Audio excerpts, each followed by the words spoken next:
اللہ اکبر اللہ اکبر ونتوکل علیہ ونعوذ باللہ من شرور انفسنا ومن سیئات اعمالنا من يهده الله فلا مضل له ومن يضلله فلا هادي له ونشهد ان لا اله الا الله وحده لا شريك له ونشهد ان سيدنا ومولانا محمدا عبده ورسوله اما بعد باب في العمل وطوله لمبی لمبی امیدوں کے باب میں آج کا یہ سبق ہے۔ آپ جانتے ہیں کہ رمضان سے قبل ہم نے جو منگل کا پروگرام ہوتا ہے سورت میں سوداگر وار چودگر مسجد میں، وہاں ہم نے بخاری شریف کا کتاب الرقاق شروع کیا تھا، اور پھر ابھی رمضان کے بعد بھی اس سلسلے میں 2 مجلسیں ہوئی، 2 منگل کو، آج یہ تیسرا منگل ہے۔ میں اس سے پہلے بھی بتا چکا ہوں کہ رقاق رقت سے ہے، یعنی کتاب الرقاق میں امام بخاری رضی اللہ تعالیٰ عنہ نے ان روایات کو جمع فرمایا ہے جو دل کو نرم کرنے والی ہے، جس سے انسان کا دل نرم ہوتا ہے، اللہ کی طرف مائل ہوتا ہے۔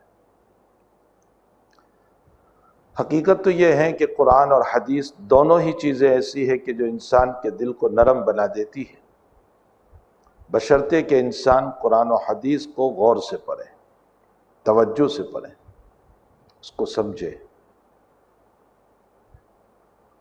افسوس یہ ہے کہ میرے اور آپ کے پاس اور دنیا کے انسانوں کے پاس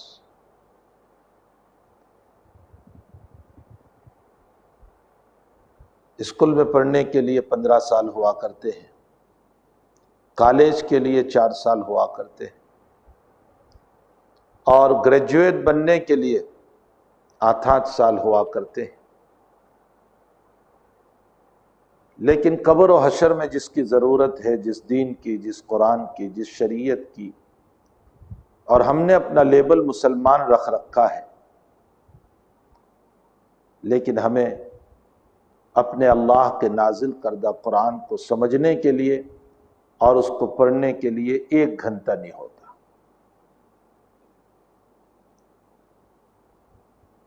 اگر آپ روزانہ جتنے لوگ سن رہے ہیں اپنے محلے کے امام کے پاس، اپنے علاقے کے امام کے پاس، زیادہ نہیں، کم سے کم 3 آیتوں کا اہتمام کریں، ان 3 آیتوں کے پڑھنے کو درست کریں جیسے صاحب شریعت نے ہمیں پڑھنے کا حکم دیا۔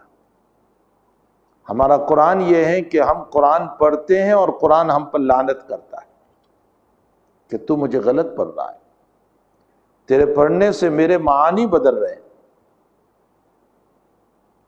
جس کو اصطلاح میں لہن جلی کہا جاتا ہے۔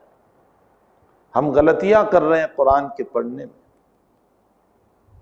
ہم بڑی شین کو سین پر دیتے ہیں اور صاد پر دیتے ہیں، ہم بڑے کاف پر چھوٹا کاف پر دیا کرتے ہیں۔ تو اگر روزانہ اہتمام کریں ہم 3 آیتوں کا، کہ ان 3 آیتوں کو ہم صحیح کریں گے اور ان 3 آیتوں کا مطلب سمجھیں گے، اس کے معانی کو سمجھیں گے کہ اللہ تعالیٰ اس میں کیا کہتا ہے، تو میں سمجھتا ہوں کہ قرآن کریم 4 سال میں مکمل ہو جائے گا، تلاوت اور صحت کے اعتبار سے بھی اور معانی کو سمجھنے کے اعتبار سے، اور ان 3 آیتوں کو سیکھنے میں آدھے گھنٹے سے زیادہ وقت کی ضرورت نہیں پڑے گی، صرف آدھا گھنٹہ، اور آپ آدھے گھنٹے میں اس مقدس کتاب کو سمجھ لیں گے اور اس کی صحت بھی آ جائے گی، افسوس یہ ہے کہ جو ہماری قبر آخرت حشر کا ذریعہ ہے، ہمارے پاس اس کے لیے وقت نہیں۔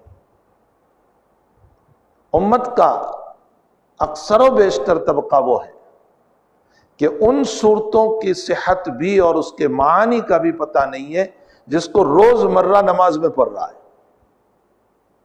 جو روزانہ نماز میں پڑھی جانے والی صورتیں ہیں، الحمد شریف ہے، اور اس کے علاوہ جو صورتیں ہیں، ہمارا حال یہ ہے کہ ہم ان صورتوں کے معانی سے بھی واقف نہیں ہیں۔ افسوس کہ ہمارا اپنے قرآن پر کتنا ظلم ہو رہا ہے، اپنی شریعت پر کتنا ظلم ہو رہا ہے، اور ہم نے اپنے آپ کو کہہ رکھا ہے میں مسلمان ہوں، میں قرآن کا ماننے والا ہوں، میں حدیث کا ماننے والا ہوں، میں شریعت کا ماننے والا ہوں، اور شریعت کے لیے اللہ نے جس مقدس کتاب کو نازل فرمایا اس کتاب کے آیات ہی کا ہمیں پتہ نہیں۔ میرے بھائیوں اور بہنوں، اہتمام کرو روزانہ 3 آیتوں کے سیکھنے کا، زیادہ نہیں۔ میں کوئی بہت لمبی آیات آپ کو نہیں دے رہا ہوں، صرف 3 آیات روزانہ صحیح کرو تلاوت کے اعتبار سے، اور اس کے معانی کو سمجھو، صرف 3 آیات کو، تو 4 سال میں آپ کا قرآن مکمل ہو جائے گا۔ اور چلو ہم مکمل قرآن کی طرف راغب نہیں ہو رہے، کم سے کم 30واں پارہ تو ہمارا اپنا صحیح ہو جائے جو ہم نماز میں پڑھتے ہیں، اس کے معانی تو ہم سمجھ لیں کہ اللہ تعالیٰ ہم کو کیا کہہ رہا ہے۔ بہرحال قرآن اور حدیث ہے ہی دلوں کو نرم کرنے والا کلام، لیکن کچھ باتیں اس میں وہ بھی آتی ہے کہ جو خاص طور پر نبی اکرم صلی اللہ علیہ وسلم نے اسی سلسلے میں ارشاد فرمائی، اور خاص طور پر رقت قلب کے لیے نبی علیہ الصلوۃ والسلام نے ارشاد فرمایا۔ کبھی فرمایا آخرت کی فکر کرو، کبھی فرمایا اللہ کے سامنے کھڑے ہونے کو یاد کرو، کبھی فرمایا موت کو یاد کرو، کبھی فرمایا قبرستان کی زیارت کرو۔ یہ ساری باتیں امیدوں کو توڑنے والی ہیں، اس سے امیدیں ٹوٹ جاتی ہیں۔ کبھی فرمایا اپنے سفید بالوں پر نظر کرو،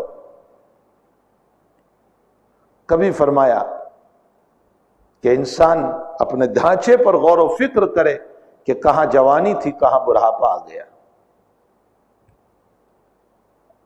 کبھی قبر میں اتارتے ہوئے نظر کرو اس پر کہ یہ بھی ہماری طرح چلنے والا تھا۔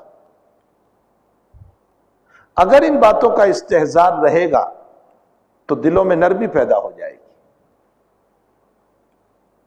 اور رقت قلبی کے ساتھ دنیا کی امیدیں کٹتی چلی جائے گی، آخرت کی امیدیں بنتی چلی جائے گی۔ یہی تو وجہ ہے کہ بخاری شریف میں ابواب المیراث میں نبی اکرم صلی اللہ علیہ وسلم کا فرمان نقل فرمایا، ارشاد فرمایا تم پر 3 دن نہ گزرے لیکن تمہارا وصیت نامہ تیار ہونا چاہیے، اپنا وصیت نامہ ریڈی ہونا چاہیے۔ 3 دن ہم پر گزر جائیں اور وصیت نامہ لکھا ہوا نہ ہو، اس کا مطلب یہ ہے کہ حضرت یہ بتانا چاہتے ہر انسان کو اپنا وصیت نامہ تیار رکھنا چاہیے، اس لیے کہ کچھ پتہ نہیں ہے کہ موت کب آ کر دبوچ ہے۔ رات میں سوئے ہیں، صبح اٹھ نہیں پائیں گے، اور صبح اٹھتے ہیں ٹھوکر لگی، گھر پہ واپس نہیں آ پائیں گے۔ جا رہے ہیں اپنے کام کے لیے، ایکسیڈنٹ ہے، ناش واپس آ رہی ہے۔ زندہ انسان گیا تھا، مرا ہوا واپس آ گیا۔ ابھی مجھے کسی نے بتایا کہ اپنا نوجوان بیٹا 24 سالہ ہاسپٹل لے گئے، پون گھنٹہ نہیں گزرا کہ اس کی باڈی ہاسپٹل سے واپس آ رہی۔ اس جوان کو کیا پتا تھا کہ میں اسی طرح مر کر کے قبر ہاسپٹل سے نکلنے والا۔ اس لیے نبی کریم صلی اللہ علیہ وسلم نے فرمایا کہ اپنا وصیت نامہ اپنے پاس تیار رکھو، اگر لینے کے مسائل ہے تو لکھ کر تیار رکھو، اگر دینے کے مسائل ہے تو لکھ کر تیار رکھو، تاکہ ہماری اولاد ہماری موت کے بعد اس کو ادا کر لے۔ والناس عنہا غافلون، سارے لوگ غافل ہیں۔ اگر مجمع میں بیٹھے ہوئے سے پوچھا جائے کتنوں کے پاس وصیت نامہ لکھا ہوا ہے؟ روز مرہ کے مسائل کو اضافہ کرتے رہو اسی وصیت نامے، تاکہ موت کا استحضار رہے۔ یہ جو نبی نے فرمایا ہے کہ وصیت نامہ لکھ کر کے تیار رکھنا چاہیے، یہ اسی بنیاد پر تاکہ موت کا استحضار رہے۔ نبی علیہ السلام نے اجازت دی کہ اپنا کفن اپنے حیاتی میں تیار کر سکتے ہو، یہ اسی لیے ہے تاکہ موت کا استحضار رہے۔ یہ ساری باتوں سے دل نرم ہوتے، آخرت کی فکر پیدا ہوتی، اور جو انسان غفلت کی زندگی گزارتا ہے، عیاشیوں اور آرام کی زندگی گزارتا ہے، اس کو دنیا کی امیدیں بہت لمبی ہوتی جاتی ہے اور آخرت سے بے فکرہ بنتا جاتا ہے۔ امام غزالی رحمۃ اللہ علیہ نے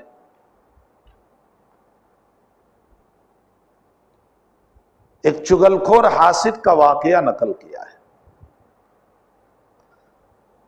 امام غزالی رحمۃ اللہ علیہ فرماتے ہیں کہ شیخ ابو بکر بن عبید اللہ رحمۃ اللہ علیہ نے یہ واقعہ نقل فرمایا، جو بڑے درجے کے تبع تابعی۔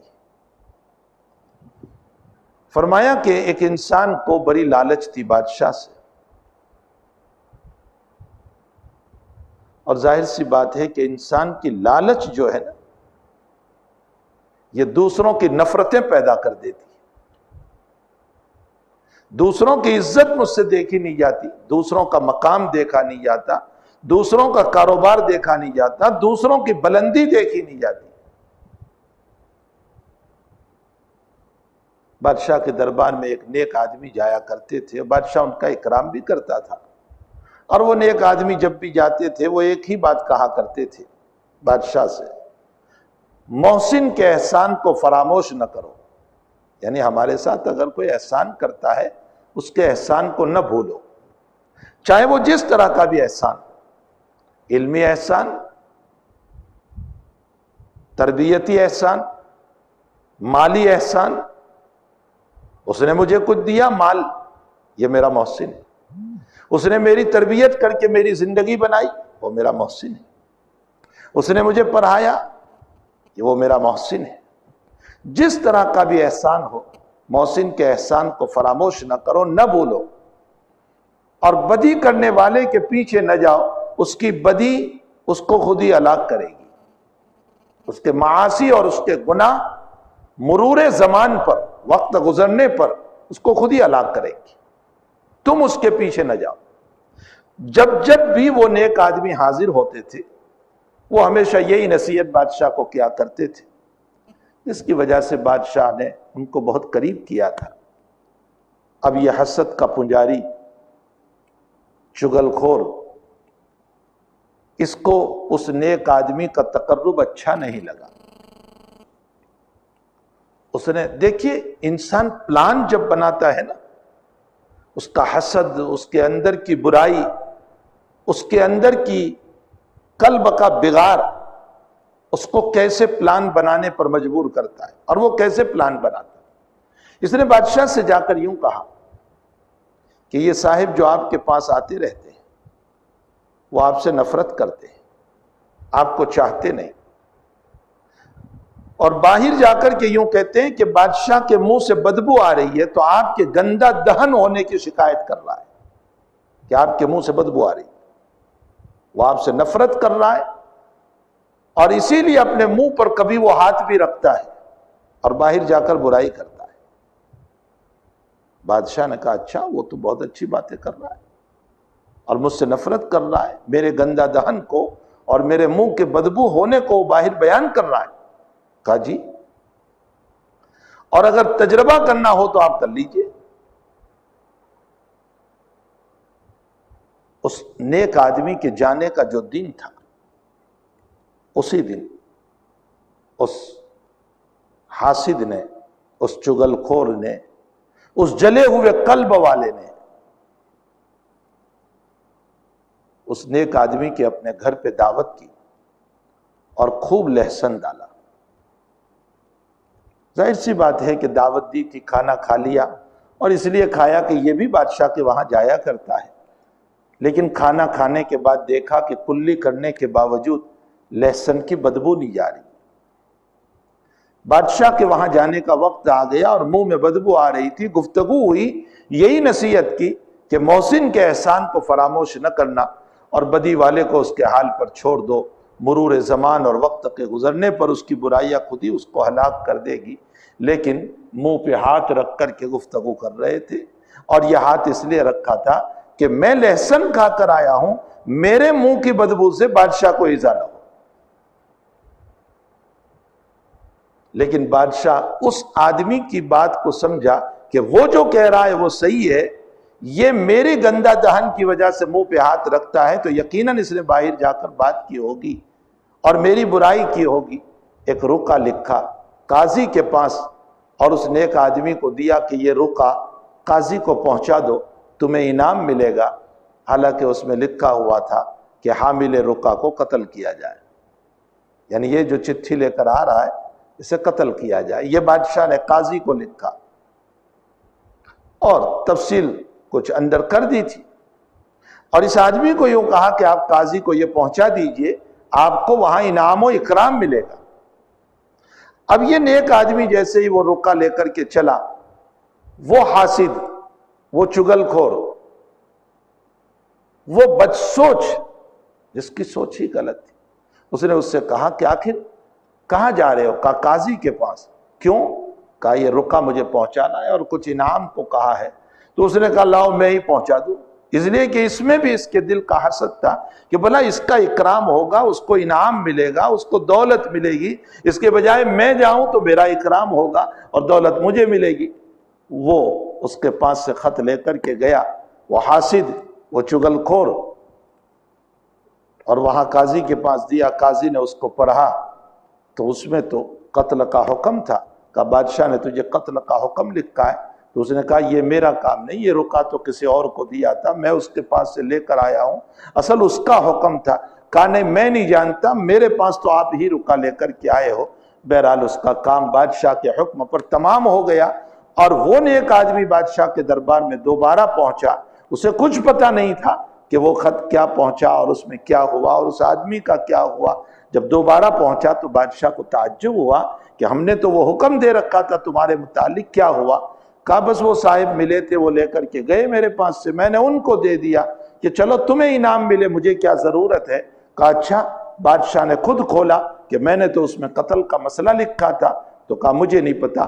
قاضی کے پاس جب تحقیق کی تو اس آدمی کے قتل سے متعلق قاضی نے بیان کیا، تو بادشاہ نے کھولا کہ اس نے مجھ کو یوں کہا تھا کہ تم میری برائی کرتے ہو، اور اس کے تجربے کے لیے جب تم آئے تو اپنے منہ پر تم نے ہاتھ رکھا، جس سے میں یہ سمجھا کہ واقعتاً تم مجھ سے نفرت کرتے ہو، برائی کرتے ہو اور اپنے منہ پر ہاتھ رکھتے ہو۔ کہا یہ مسئلہ نہیں تھا، اسی نے مجھ کو دعوت کی تھی اور بہت ہی زیادہ لہسن کھلایا تھا، منہ میں بدبو آ رہی تھی، میں نہیں چاہتا تھا کہ بادشاہ سلامت آپ کو ایذا اور تکلیف ہو، اس لیے میں نے اپنے منہ پر ہاتھ رکھ لیا تھا، میری ذات سے آپ کو ایذا نہ پہنچے اس لیے میں نے ہاتھ رکھا تھا۔ بادشاہ کی آنکھوں سے آنسو آ گئے۔ امام غزالی نے لکھا ہے، اور امام غزالی فرماتے ہیں کہ بادشاہ نے اسی نیک آدمی کے جملے کو اس کے سامنے دہرایا کہ تم نے صحیح کہا تھا کہ بدی کرنے والے کے پیچھے نہ پڑو، اس کا انجام وہ خود ہی پہنچ جائے گا۔ تو حقیقت حال یہ ہے کہ دنیا میں لمبی لمبی امیدیں انسان لے کر کے چلتا ہے، اور جس کی وجہ سے آخرت کی فکر ختم ہو جاتی ہے، اور دنیا ہی کی فکروں میں ہمیشہ وہ رہتا ہے، ہر وقت اس کے پلان دنیا سے متعلق بنتے رہتے ہیں۔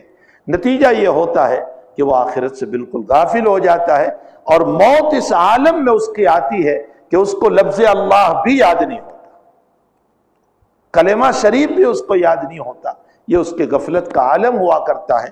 حضرت امام بخاری رضی اللہ تعالیٰ عنہ نے اسی لیے یہ باب قائم فرمایا، باب فی العمل وطولہ، لمبی امیدوں کے بیان میں، یعنی انسان کو چاہیے کہ لمبی لمبی امیدیں نہ باندھے۔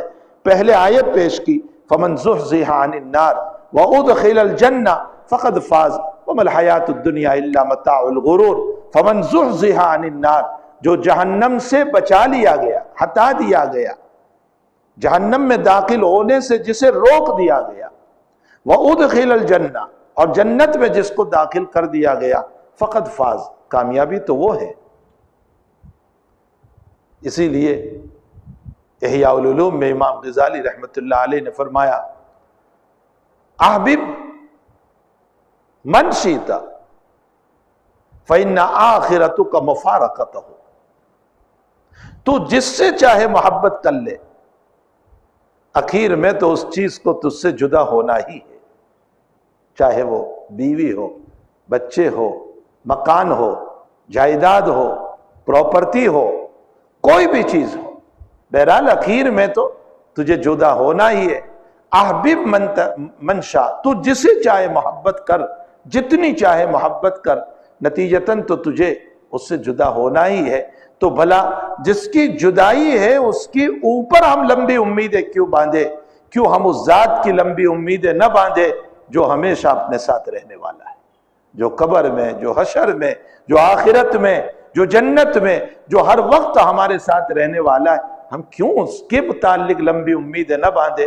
اس لیے میرے بھائیوں، میری بہنوں، میری ماؤں اور میری بیٹیوں، امام بخاری رضی اللہ تعالیٰ عنہ اس سبق میں ہمیں یوں بتاتے ہیں کہ دنیا کی لمبی امیدوں کو منقطع کرو اور آخرت کی امیدوں کو رکھو، جنت کی امید، جنت کی نعمتوں کی امید، اور اللہ سے ملنے کی امید، اللہ کی ملاقات کی امید، اللہ کی زیارت کی امید، نبی علیہ السلام کے مبارک ہاتھوں سے حوض کوثر کے پانی کی امید، اور اللہ کے نبی کی شفقت والی نگاہوں کی امید، نبی کی سفارش کی امید، یہ امیدیں رکھی۔ فَمَنْ زُحْزِحَ عَنِ النَّارِ وَأُدْخِلَ الْجَنَّةَ فقط فاز، کامیاب تو وہ ہوا۔ وَمَا الْحَيَاةُ الدُّنْيَا إِلَّا مَتَاعُ الْغُرُورِ، اور بھائی دنیا تو ایک دھوکے کا سامان ہے۔ دھوکے کے سامان کا مطلب یہ ہوتا ہے کہ آپ نے مارکیٹ میں دیکھا ہوگا کہ جب ہم خریدنے کے لیے کسی چیز کو جاتے ہیں تو بزنس مین جو ہوتا ہے نا، دکاندار جو ہوتا ہے، بیچنے والا ہوتا ہے، اس کا حال یہ ہوتا ہے کہ وہ اس کے عیبوں کو چھپاتا ہے، ہنر کو بیان کرتا ہے۔ آپ کپڑے کی دکان پر چلے جائیں، وہ کپڑے کے عیب بیان نہیں کرے گا، اس کی خوبیاں بیان کرے گا، اور اس کی خوبیوں سے چکناچور ہو کر کے، آپ نے دیکھا ہوگا کپڑے کی دکان پر جب جاؤ گے، 2 لائٹیں جلتی ہو تو 4 جلا دیتا ہے، 5 جلا دیتا ہے، تاکہ اس لائٹ کی روشنی کی وجہ سے وہ کپڑا آپ کو بڑا خوبصورت معلوم ہو، اور اس کے ساتھ وہ اس کے اندر کچھ ایسی باتوں کو بیان کرتا ہے، اس کی برائی نہیں کرتا۔ بالآخر خریدار اس کو خرید ہی لیتا ہے، اور جب خرید کر گھر پہ لاتا ہے تو اس کے بعد کہتا ہے وہاں تو بڑا چمک رہا تھا، یہاں تو کچھ بھی نہیں ہے، وہ ساری چمک کہاں چلی گئی؟ وہاں تو معلوم ہو رہا تھا بڑا اچھا کپڑا ہے، یہاں تو بہت موٹا سا کپڑا نکلا۔ اس کو کہا جاتا ہے غرور، یہ ہے دھوکہ، اس کو دھوکہ کہا گیا۔ اور متاع کہتے ہیں اس چیز کو جس سے ٹیمپرری فائدہ اٹھایا جائے، وقتی فائدہ اٹھایا جائے، جس میں دوام فائدہ نہیں۔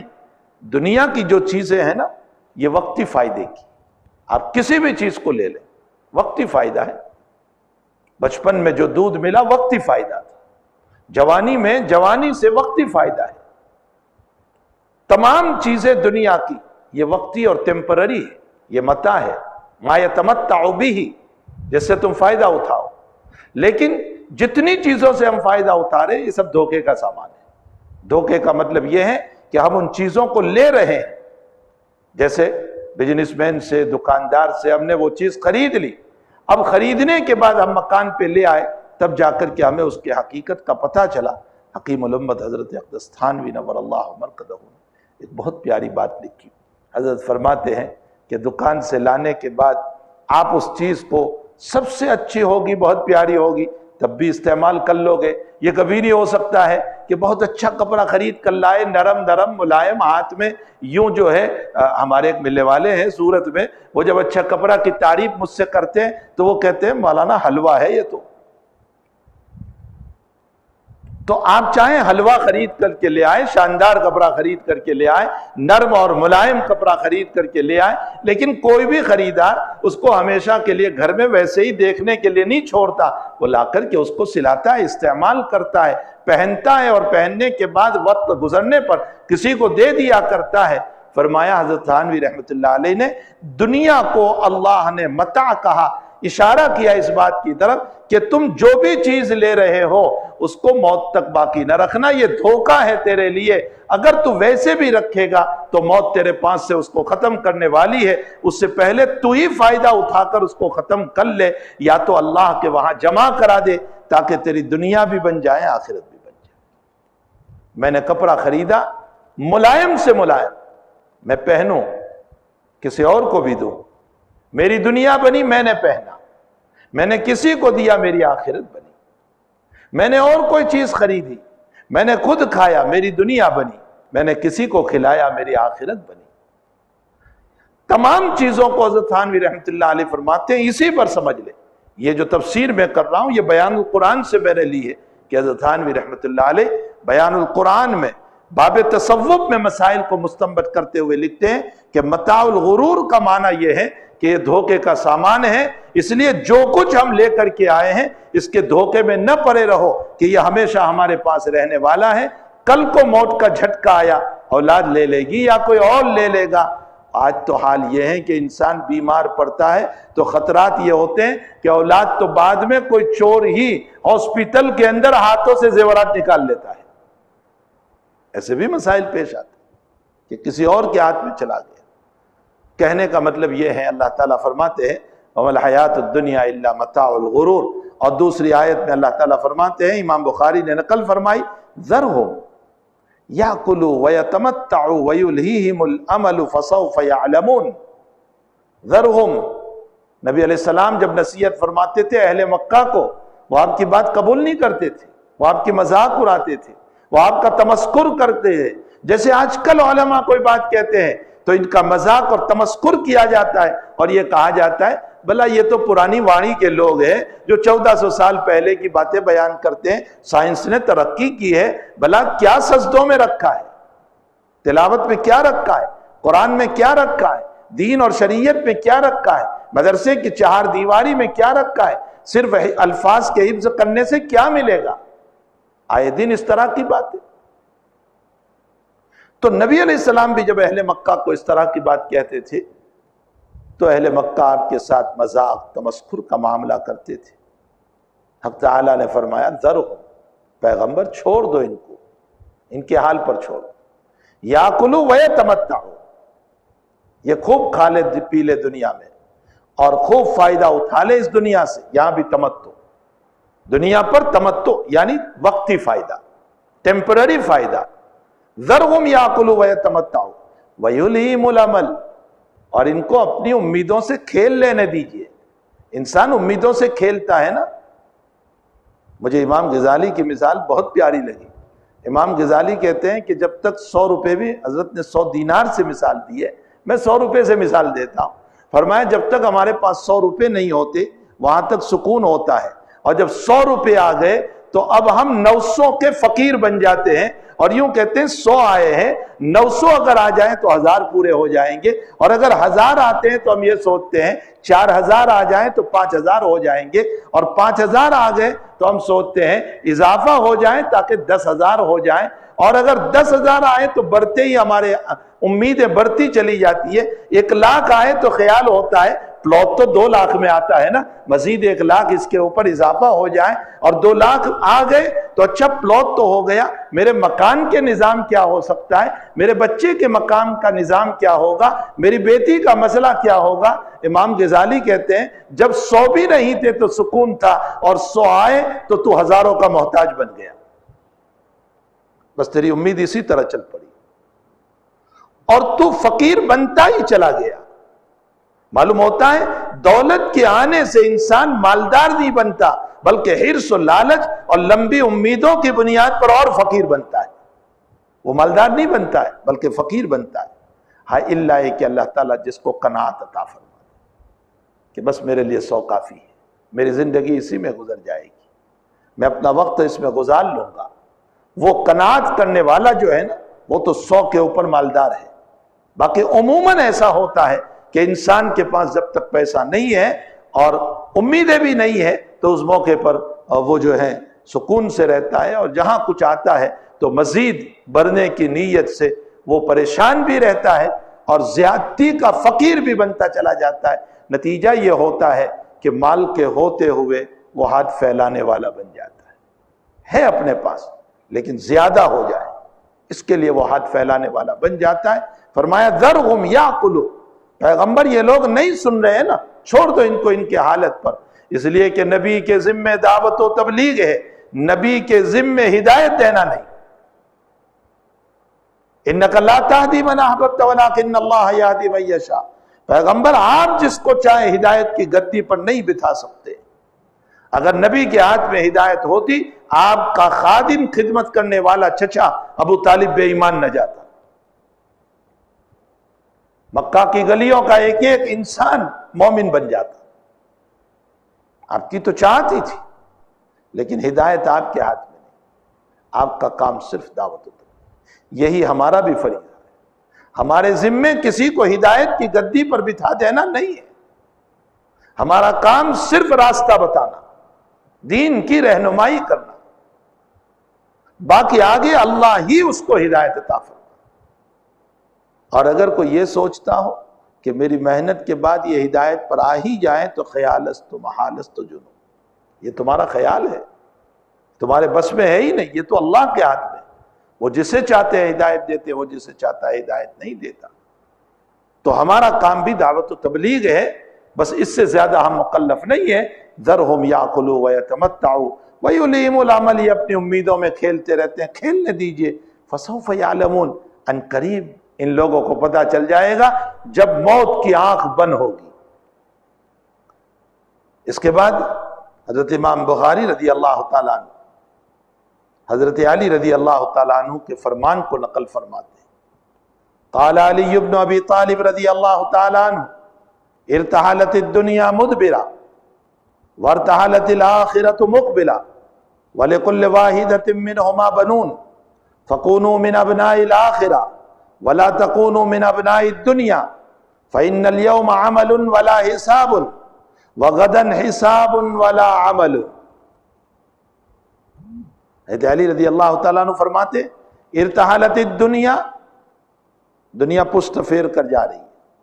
کل کو بچے تھے آج جوان ہو گئے، یہ دنیا جا رہی ہے. پہلے طفولیت تھی، پھر شباب تھا، پھر کہولت آتی ہے، پھر شیخوخت آتی ہے. کہولت کا معنی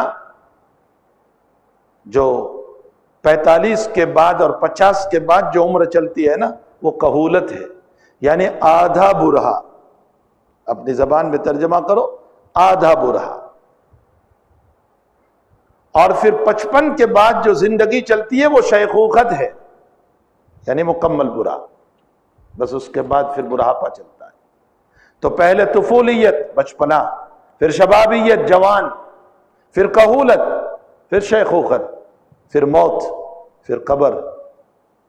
تو انسان یہ دنیا جو ہے پشت پھیر کر جا رہی ہے. ارتحلت الدنیا مدبرہ، اور یہ ہر ایک پر پیش آتا ہے.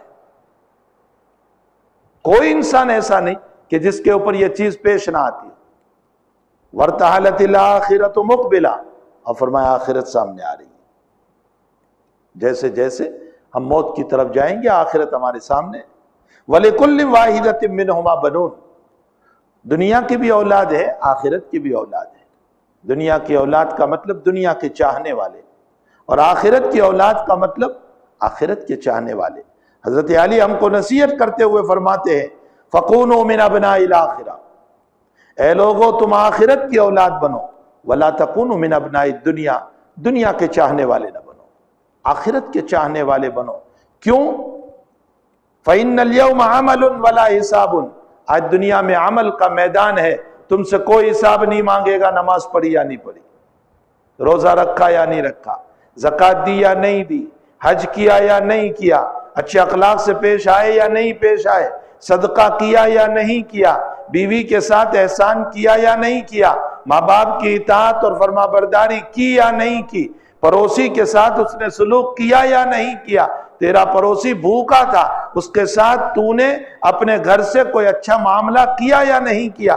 کوئی تم سے حساب لینے والا نہیں ہے، جو چاہے کر لو تم یہاں۔ فَإِنَّ الْيَوْمَ عَمَلٌ، آج عمل ہے، لا حساب، اور غدن حساب ولا عمل، لیکن قیامت میں جب ہم اللہ کے سامنے حاضر ہوں گے، موت کے بعد کی جو زندگی اور پھر حشر کی زندگی، فرمایا وہاں حساب ہوگا، عمل نہیں۔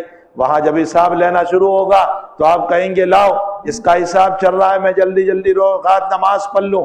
ہرگز نہیں، روزہ نہیں، زکوٰۃ نہیں، حج نہیں، اچھے اخلاق نہیں، پڑوسی کا مسئلہ نہیں، ماں باپ کی اطاعت و فرما برداری نہیں، کوئی عمل وہاں نہیں ہوگا، اس لیے کہ وہ حساب کا دن ہے، یوم الحساب ہے، اس لیے آج عمل کا دن ہے، یہاں عمل کر۔ یہ تو بخاری شریف میں ہے۔ اور دیگر روایتوں میں حضرت علی رضی اللہ تعالیٰ عنہ نے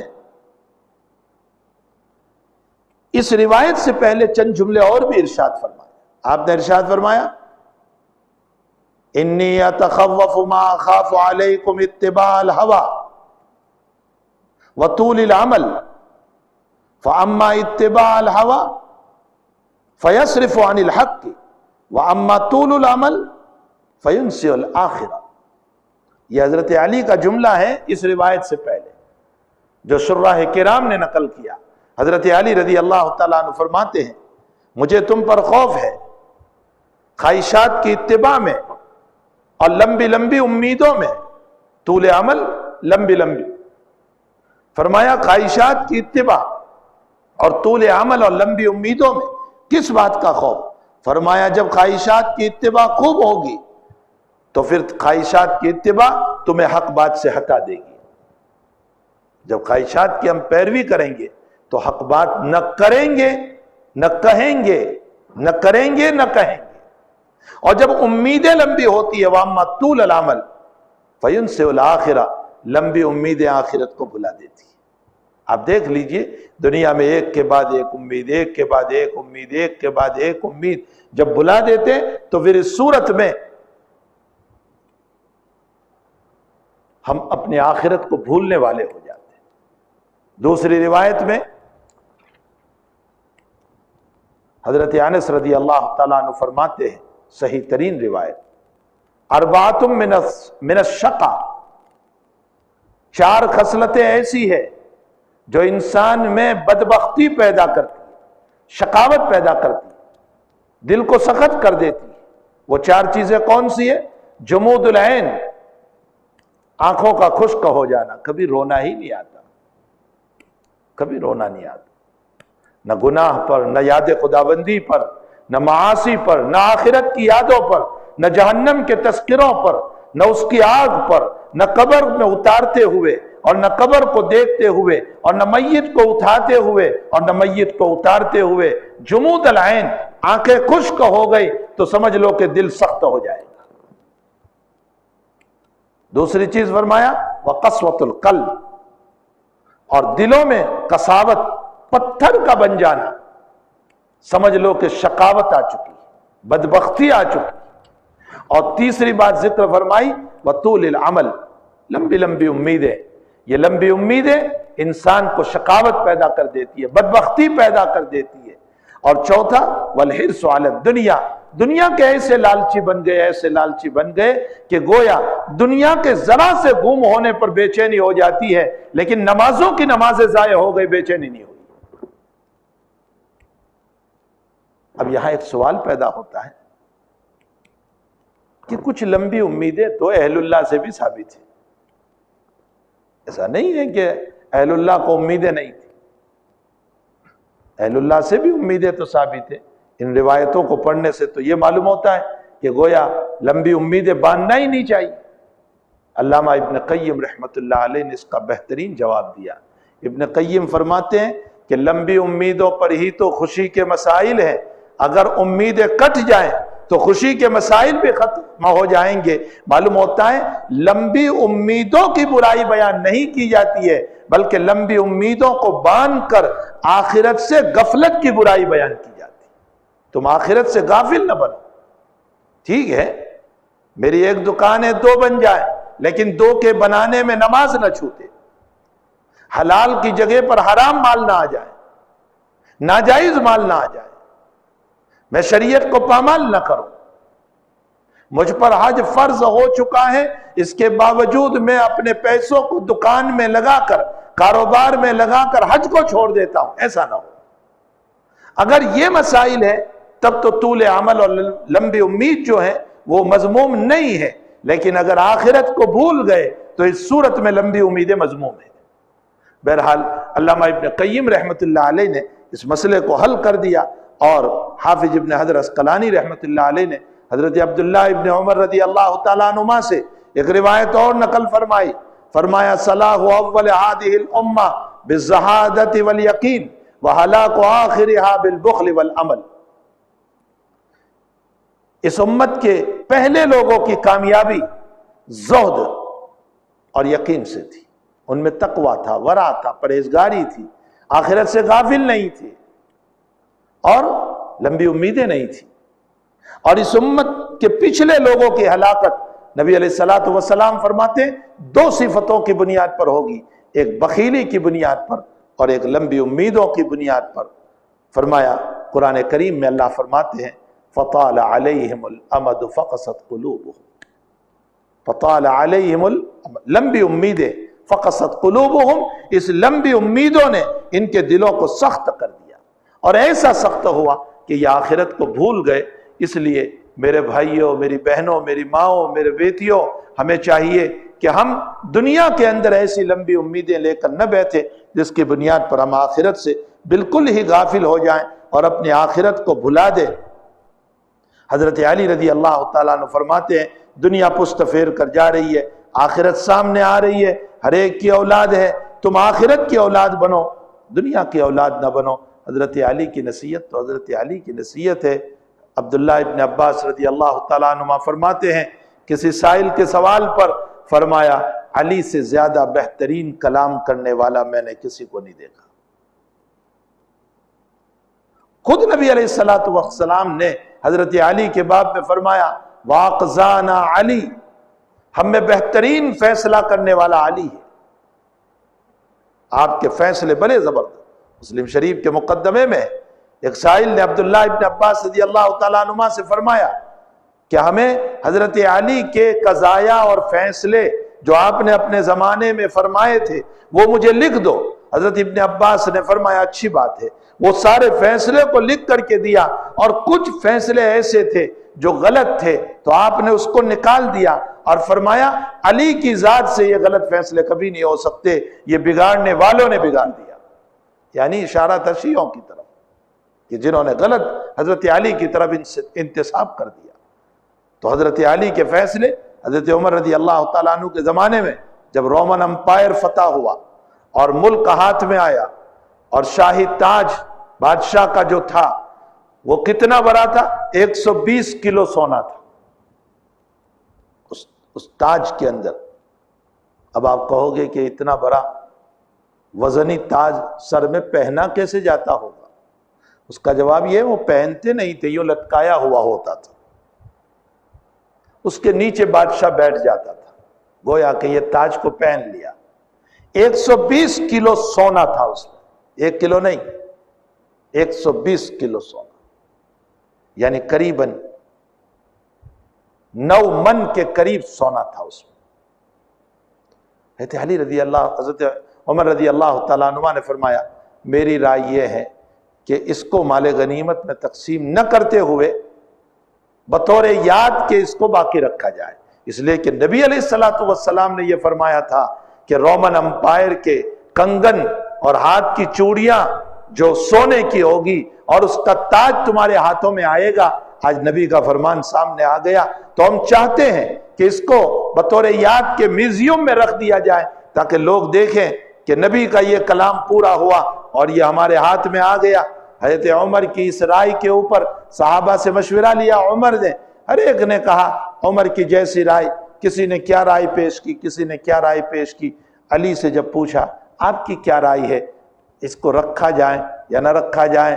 حضرت علی رضی اللہ تعالیٰ عنہ نے فرمایا، امیر المؤمنین حضرت عمر سے فرمایا امیر المؤمنین، اسلام کی یادیں باقی رکھی جاتی ہے، کفر کی یادیں باقی نہیں رکھی جاتی. یہ تو کفر کی یاد ہے، اس کو ہم کیوں رکھیں گے؟ اسلام کی یادیں باقی رکھی جاتی. حضرت عمر نے فرمایا قال النبی صلی اللہ علیہ وسلم واقزانا علی، نبی نے صحیح فرمایا تھا، صدق رسول اللہ صلی اللہ علیہ وسلم واقزانا علی، کہ ہم میں صحیح بڑے اعلیٰ درجے کے فیصلے کرنے والا علی. آپ حضرت حسین کے واقعے پر غور فرمائیں کہ اگر حضرت حسین رضی اللہ تعالیٰ عنہ تھوڑی دیر کے لیے یزید کے ہاتھ پر بیٹھ کر لیتے، کیا بگڑ جاتا؟ عبداللہ ابن عمر نے بیعت کی تھی رضی اللہ تعالیٰ عنہ، پوری فیملی کے ساتھ بیعت کر لی تھی، حسین بھی بیعت کر لیتے، کیا بگڑ جاتا؟ بلکہ عزت ملتی، دولت ملتی، نہ معلوم یزید کیا کیا آپ کو دیتا، چونکہ نواسہ رسول ہے. لیکن آپ نے کیوں جان کو پیش کر دیا؟ کیوں بیعت نہیں ہوئے؟ اس لیے کہ حضرت حسین کے سامنے اپنے باپ کی نصیحت تھی. حضرت علی نے اپنی اولاد کو بٹھا کر کے یوں کہا تھا، میرے بیٹو، کبھی زندگی میں ایسے مسائل پیش آ جائیں کہ ایک طرف دین ہو اور ایک طرف دنیا ہو. اب حالات یہ ہیں کہ دنیا لیتے ہیں تو دین کو چھوڑنا پڑتا ہے، اور دین لیتے ہیں تو دنیا کو چھوڑنا پڑتا ہے. ایسے موقع پر دین اختیار کر لینا اور دنیا کو چھوڑ دینا، یہ وہ موقع تھا. حضرت حسین کے سامنے یہ بات تھی، ابا کی یہ نصیحت تھی کہ اگر میں بیعت ہو جاتا ہوں، دولت تو ملے گی، دنیا تو ملے گی، عزت تو ملے گی، لیکن میرے نبی کے میرے نانا کا دین پامال ہو رہا ہے. آپ نے اس دین کے خاطر حضرت علی کے ابا کی نصیحت کے اوپر عمل کیا اور دنیا کو ٹھکرا دیا، یہاں تک کہ شہادت کو اپنے گلے پر لے لیا اور دین کو اختیار فرمایا. تو بہرحال حضرت علی رضی اللہ تعالیٰ عنہ کی باتیں بڑی عجیب و غریب ہوتی ہے. انہی میں سے یہ بات بھی ہے، ارتحلت الدنیا. یہی وجہ ہے کہ جب حضرت عمر رضی اللہ تعالیٰ عنہ اپنی دور خلافت میں حجر اسود کے سامنے کھڑے ہو کر بیان دے رہے ہیں، یا حجر، اے پتھر، انکا حجر، تو پتھر ہے، لا تنفع منک ولا تضر، تجھ سے نفع بھی نہیں پہنچتا، تجھ سے نقصان بھی نہیں پہنچتا. لو ما رأیت رسول اللہ صلی اللہ علیہ وسلم ما قبلتک، اگر میں نے میرے نبی کو بوسہ دیتے ہوئے نہ دیکھا ہوتا تو میں تجھے بوسہ نہ دیتا. حضرت عمر نے، بخاری شریف میں یہ روایت، حجر اسود کے سامنے کھڑے ہو کر کہا تو ایک پتھر ہے، تجھ میں نفع بھی نہیں، نقصان بھی نہیں، اگر میں نے میرے نبی کو بوسہ دیتے ہوئے نہ دیکھا ہوتا تو میں تجھے بوسہ نہ دیتا.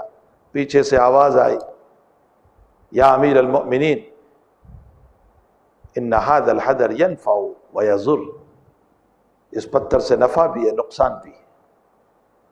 حضرت عمر نے پیچھے مڑ کر کے دیکھا، فتح الباری میں حافظ صاحب رحمۃ اللہ علیہ نے اس کو نقل فرمایا، پیچھے دیکھا تو حضرت علی رضی اللہ تعالیٰ عنہ تھے. پوچھا کیسے یہ نفع اور نقصان پہنچاتا ہے؟ فرمایا اس کی ذات سے نہیں، وہ تو بالکل آپ جو کہہ رہے ہیں وہی صحیح ہے کہ اس کی ذات مفید اور مضر نہیں ہے، لیکن نبی علیہ السلام نے ایک بات یہ ارشاد فرمائی ہے کہ جب انسان اخلاص سے بوسہ دیتا ہے اس پتھر کو تو اس کا نام اس پتھر کے اندر داخل ہو جاتا ہے، اور قیامت کے دن یہ پتھر اس کی سفارش کرے گا. اور جس نے اخلاص سے بوسہ نہیں دیا، صرف شان بتانے کے لیے، طاقت بتانے کے لیے، بہادری بتانے کے لیے، لوگوں کے سامنے بیان کرنے کے لیے، میں بھی حجر اسود کو بوسہ دے کر آیا ہوں، حالانکہ کیسے آیا؟ ادھر سے مکہ مارا، ادھر سے مکہ مارا، اور بیچ میں بھیڑ میں گھسا اور لوگوں کو ایذا پہنچا کر کے وہاں پہنچا اور بوسہ دیا، صرف اس لیے تاکہ لوگوں کے سامنے بیان کرتا پھرے.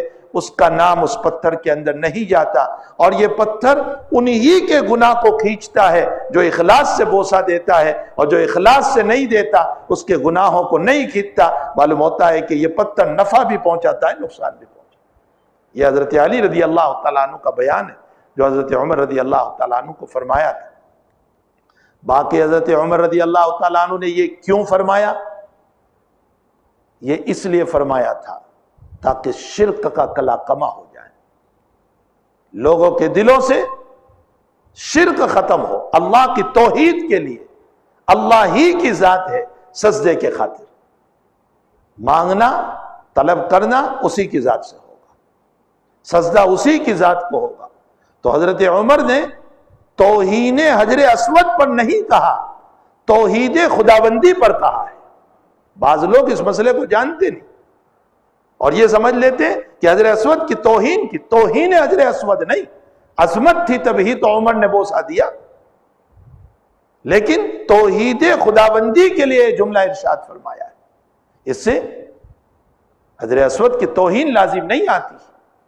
علمان الحفیظ حضرت عمر رضی اللہ تعالیٰ عنہ یہ کیسے کہہ سکتے ہیں جبکہ نبی اکرم صلی اللہ علیہ وسلم نے خود عمر کو کہا تھا، عمر اگر موقع ہو تو بوسہ دینا، نہیں ہے تو استلام کر لینا، ورنہ تیری قوت سے کہیں کسی کو ضرر نہ پہنچ جائے، نقصان نہ پہنچ جائے۔ جہاں نبی نے آپ کو یہ کہا وہاں آپ توہین کیسے کر سکتے ہیں؟ تو توحید خداوندی کے لیے آپ نے اس مسئلے کو ذکر فرمایا تھا۔ بہرحال آگے روایت پیش کرتے امام بخاری رضی اللہ تعالی عنہ النبی حدثنا صدقاء بن فضل اخبرنا عن یحیی بن سعید عن سفیان قال حدثنی ابی عن منذر عن ربیع بن خثیم عن عبداللہ رضی اللہ تعالی عنہ قال خط النبی صلی اللہ علیہ وسلم خط مربعا وخط خطا فی الوسط خارجا منه وخط خططا صغارا الى هذا الذي في الوسط من جانبه الذي في الوسط وقال هذا الانسان وهذا عدله محيط به او قد احاط به وهذا الذي هو خارج عمله وهذه الخطط الصغار الاعراض فإن اخطأوا هذا نهشوا هذا وإن اخطأوا هذا نهشوا هذا۔ نبی اکرم صلی اللہ علیہ وسلم کبھی کبھی مثالوں کے ذریعے سے دین سمجھاتے تھے، شریعت سمجھاتے تھے۔ قلم لائیے۔ حضور پاک صلی اللہ علیہ وسلم شریعت کو مثالوں کے ذریعے سے، کاغذ ہے، مثالوں کے ذریعے سے سمجھاتے تھے تاکہ شریعت، دین اور آپ کی باتیں سمجھ میں آ جائے۔ آپ نے ایک مرتبہ دنیا کی حقیقت اور انسان کی لمبی امیدیں اس کو بیان کرتے ہوئے حضور پاک صلی اللہ علیہ وسلم نے ایک مثال سے بیان فرمایا۔ میں آپ کو نبی اکرم صلی اللہ علیہ وسلم کی جو مثال حضرات محدثین نے اس روایت کو مد نظر رکھتے ہوئے سمجھائی ہے وہ میں آپ کو سمجھا دوں۔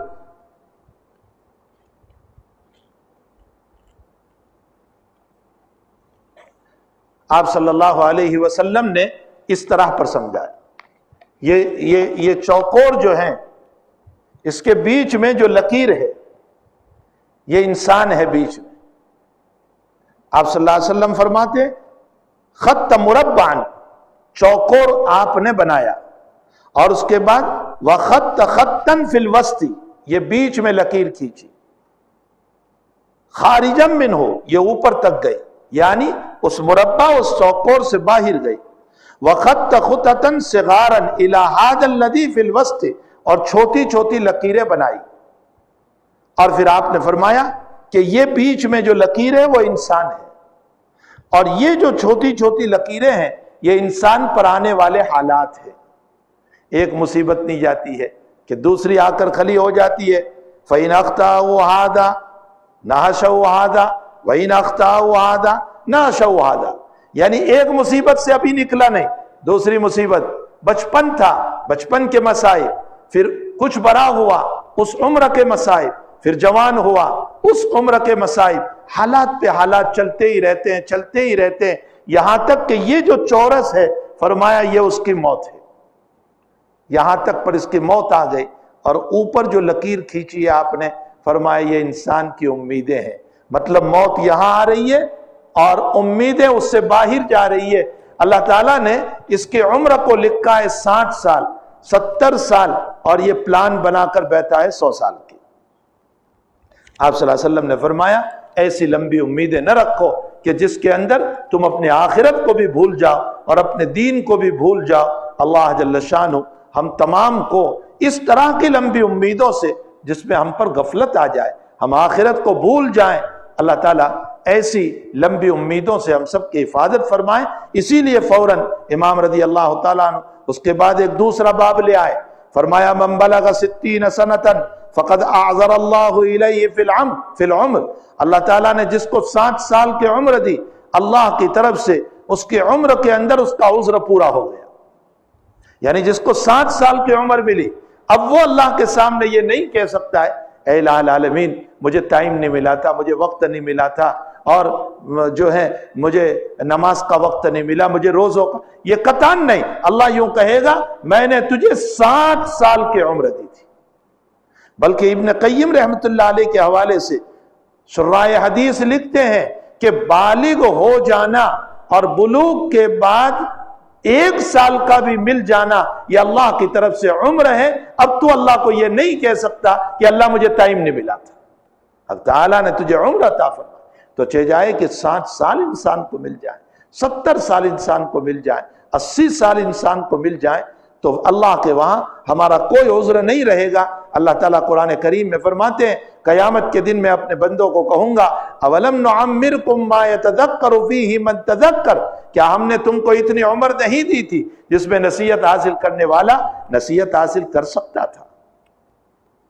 روزانہ ہماری عمر کے اندر ہم اللہ کی نصیحت کو حاصل کرنا چاہیں اپنی عمر کے ذریعے سے.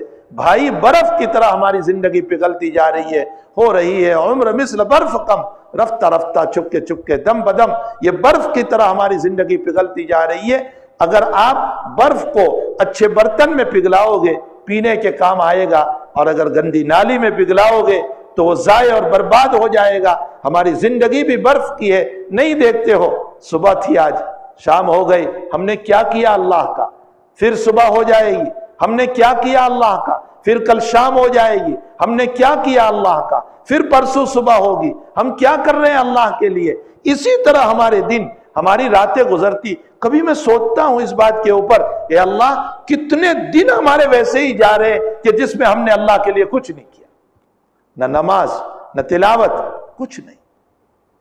ہماری زندگی ایسے ہی جا رہی، غفلت کے اندر، فون کے اوپر، موبائل کے اوپر، واٹس ایپ کے اوپر، فیس بک کے اوپر، ٹویٹر کے اوپر، گندی فلموں کے اوپر، گندی تصویروں کے اندر، ناجائز باتوں کے دیکھنے میں ہمارا وقت ایسے ہی چل رہا ہے. زندگی ضائع ہو رہی ہے. اولم نعمرکم ما یتذکر فیہ من تذکر، کیا ہم نے تم کو اتنی عمر، اللہ قیامت میں پوچھے گا کہ جس سے نصیحت حاصل کرنے والا نصیحت حاصل کر سکتا ہے. وذاکم النذیر، صرف عمر نہیں بلکہ ہم نے تمہارے پاس ڈرانے والا بھی بھیجا تھا. کون ڈرانے والا؟ بعضوں نے کہا بالوں کی سفیدی، یہ خود ڈرا رہی تھی کہ اب قبر میں جانا ہے. بعضوں نے کہا چہرے کی نلکی، یہ خود ڈرا رہی تھی کہ قبر میں جانا ہے. بعضوں نے کہا کہ اس سے انبیاء کرام علیہ السلام مراد ہے جو خود ہم کو ڈرا رہے تھے کہ تمہیں آخرت میں اللہ کو جواب دینا ہے. اور بعضوں نے کہا یہاں وداعکم النذیر سے اپنے اہل و عیال کی موت، اپنے ماں باپ کی موت، اپنے رشتہ داروں کی موت اور ان کو قبر میں اتارنا، یہ خود ہمیں ڈرا رہا تھا کہ ہمیں بھی قبر میں جانا ہے. یہ ساری تفسیر وداعکم النذیر کے اندر کی گئی ہے کہ اللہ تعالیٰ نے ہمیں عمر بھی دی اور عمر کے ساتھ ساتھ ہمیں جو ہے ڈرانے والا بھی دیا. بال سفید ہو گئے، میت کو جنازے کو قبر میں اتارا، انبیاء کی تعلیمات ہے. اس کے باوجود ہمارا حال یہ ہے کہ اگر ہم نے عبرت حاصل نہیں کی تو یاد رکھے میرے بھائیوں اور بہنوں قیامت کے دن حق تعالیٰ کے پاس ہمیں بولنے کا کوئی حق نہیں رہے گا.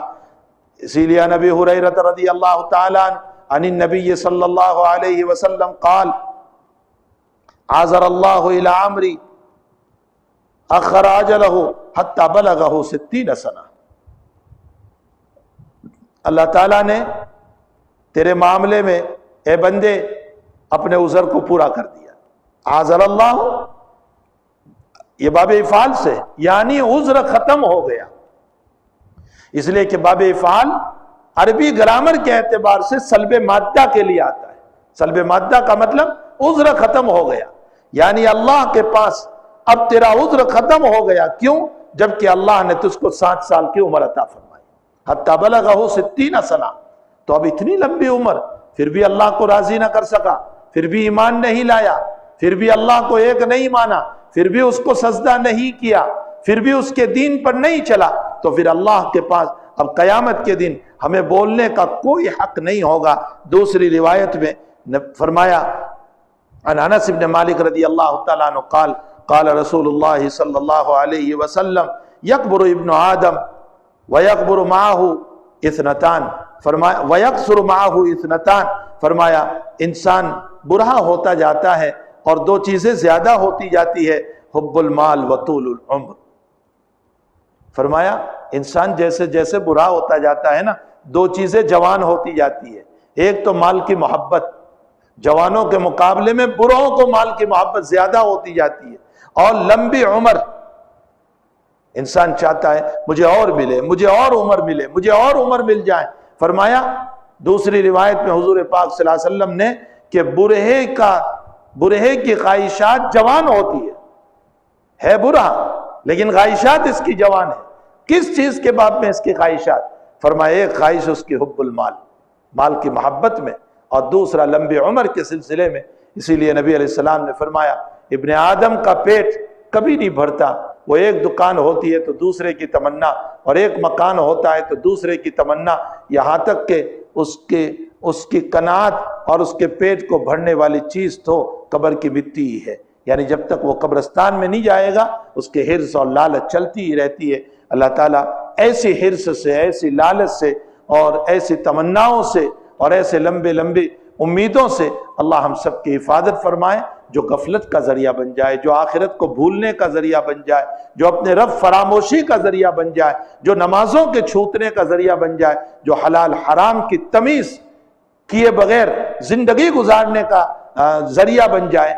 اللہ تعالیٰ ایسی امیدوں سے، ایسے مال سے، ایسے مال کی محبت سے اللہ ہم سب کی حفاظت فرمائے، اور حق تعالیٰ ہمیں اپنی خوشنودی، اپنی رضا، اپنی محبت اور آخرت کی فکر اللہ ہم سب کو نصیب فرمائے۔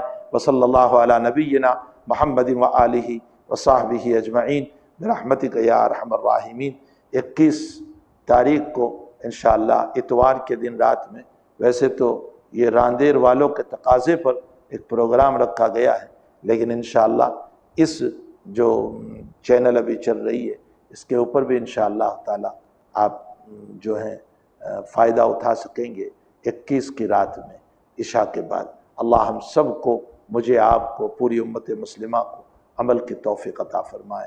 الحمدللہ رب العالمین والعاقبۃ للمتقین والصلاة والسلام علی سید الانبیاء والمرسلین وعلی آلہ وصحبہ اجمعین۔